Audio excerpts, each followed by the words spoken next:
News Channel 8. I would probably say to you that 80% of my business would be gone. The coastal oil spill has business owners along the beach worried, and tourism officials are preparing for an emergency meeting. And deputies are investigating an early morning shooting that happened at a club in Pinellas County. It is Monday, May 3rd, 2010. Live from the News Center in high definition, this is News Channel 8 on your side today. Good morning, everyone. I'm Rod Carter. Welcome to News Channel 8 today. So glad you could join us this morning. We'll begin with traffic and weather. We'll check traffic in just a second for you. But first, your forecast this Monday morning. And when you step out the door, boy, it is humid out there. It feels a lot more like summer in those morning hours where it just never really cooled down much overnight. 78 degrees at 9 a.m. and it's sticky by your lunch break. 85 degrees, partly cloudy. Our rain chance is just a measly 10%. It's just because it's going to be so warm and humid right along the sea breeze, we might see an isolated shower. 87 degrees still at 6 p.m. Afternoon highs for some of us will be in the mid-90s. But I'll let you know about any cool downs at 5:08. All right, we'll see you in just a few minutes. Any traffic troubles this morning to deal with? We are happy to start off the week incident-free this morning. We're crossing our fingers that those conditions continue at least for a little while longer on this Monday morning. We're nice and green along 75 and 275 heading in through I-4 and across the area bridges. It should be an easy drive in, including along this one, the Howard Franklin. All right, thank you. And we begin this morning with a developing story out of Pinellas County to tell you about. Sheriff's deputies there are investigating an early morning shooting that sent 2 people to the hospital. News Channel 8's Chip Osowski is live in Pinellas Park with the very latest on this developing story. Chip, good morning. Good morning to you, Rod. Chip Osowski, News Channel 8 today. All right, Chip, and our other top story, of course, this morning, the coastal crisis as an oil spill continues to spread and inch its way towards Florida. President Barack Obama is promising the government will do everything in its power to help with that massive oil spill that's threatening the Gulf Coast. He made those comments yesterday while visiting South Louisiana to get a firsthand look at the situation there. The president says it could take several more days to stop the oil from flowing. Crews have begun working on that situation. They've been doing that for nearly 2 weeks, in fact, which is believed to be at least 5,000 barrels a day. He also announced that the government would have to foot the bill for the cleanup. We're dealing with a massive and potentially unprecedented environmental disaster, and it could extend for a long time. It could jeopardize the livelihoods of thousands of Americans who call this place home. Crews from BP Oil, the Pentagon, and the Energy Department say they are considering 5 different solutions, and one of those includes drilling a relief well and using containers to capture the oil and then pump it elsewhere. Already, the coastal fishing industry was beginning to feel the spill's effects. NOAA, in fact, shut down commercial and recreational fishing from Louisiana to parts of Florida, the Panhandle, yesterday, saying that the closure would last for at least 10 days. Governor Charlie Crist has declared a state of emergency for 6 counties, and today, Florida officials are hoping to activate an emergency line for residents who have questions about that spill. The Clearwater Marine Aquarium is hosting a news conference this morning on the potential impact the oil spill could have on marine life. The aquarium CEO will discuss what the facility is doing to prepare for the possibility of being asked to assist with injured animals. That news conference, by the way, starts at 10:30 this morning. Today, Florida tourism officials will hold an emergency meeting as well to discuss the potential impact the Gulf oil spill could have on tourism in our state. Some local beach restaurants already worried about this disaster and how it's going to hurt their business. Here now is Natalie Shepard with more. In Paso Girl, I'm Natalie Shepard, News Channel 8. And for more coverage of the coastal crisis, check out the homepage of TBO.com. New York City Mayor Michael Bloomberg says he has seen no evidence that this weekend's failed car bombing in Times Square is linked to a large terrorist organization.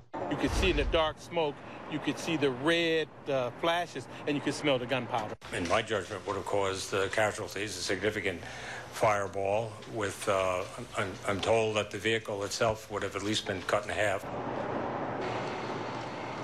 Although it was crude, police say the gasoline and propane bomb could have sprayed shrapnel and metal parts with enough force to kill pedestrians and knock out windows. A motion hearing is scheduled in Philadelphia today in the case of 46-year-old Colleen LaRose, also known as Jihad Jane. She's accused of conspiring with jihadist fighters and pledging to commit murder in the name of a Muslim holy war. She's also accused of conspiring to kill a Swedish artist who had offended Muslims. LaRose has pleaded not guilty to those charges against her. An announcement is expected today from United and Continental Airlines, who have reportedly struck a merger deal. The boards of both airlines were to meet over the past few days to vote on that deal, which would create the world's largest airline by passenger traffic. The merged airline would go by the name United and be headquartered in Chicago. Any deal, however, still has to get the approval of government antitrust regulators. All right, forget about being stuck on the tarmac. Hundreds of people in Philadelphia actually pulled their weight by pulling a plane for charity.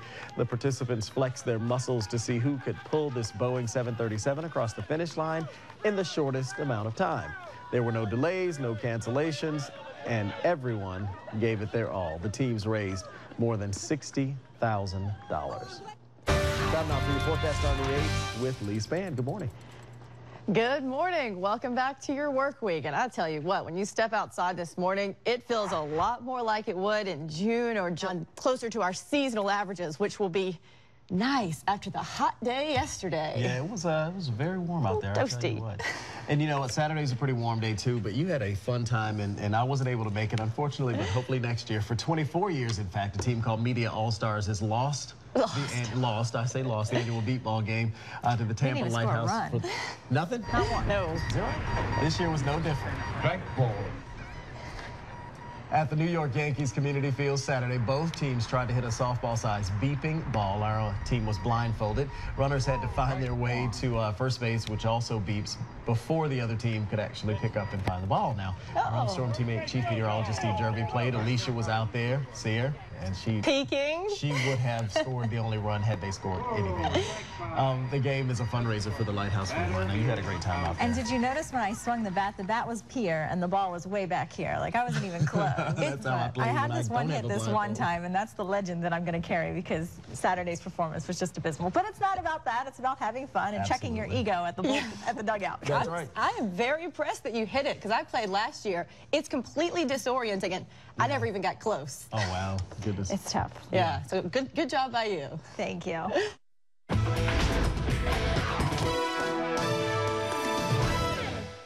More than 40 children's liquid medications are being recalled because they don't meet quality standards. After consulting with the FDA, McNeil Consumer Healthcare has issued a recall that includes children's Motrin. Some of these products did not meet quality standards because of a higher concentration of active ingredients than specified on the bottle, and some because they contain inactive ingredients that do not meet requirements.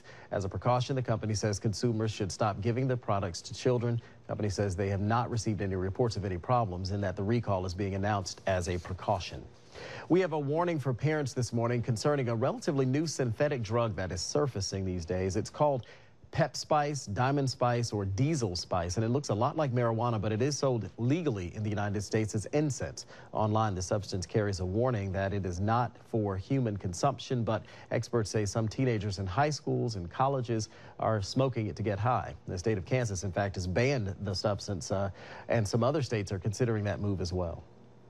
While babies cannot talk, they do understand a lot more than you think. In a new study, British researchers monitored the brain scans of babies as they listened to a human voice. They discovered when a baby is 7 months old, he or she can process the tone of a voice, determining whether that person is happy or sad or angry. However, brain scans for 4-month-olds, I should say, showed no sensitivity to tone.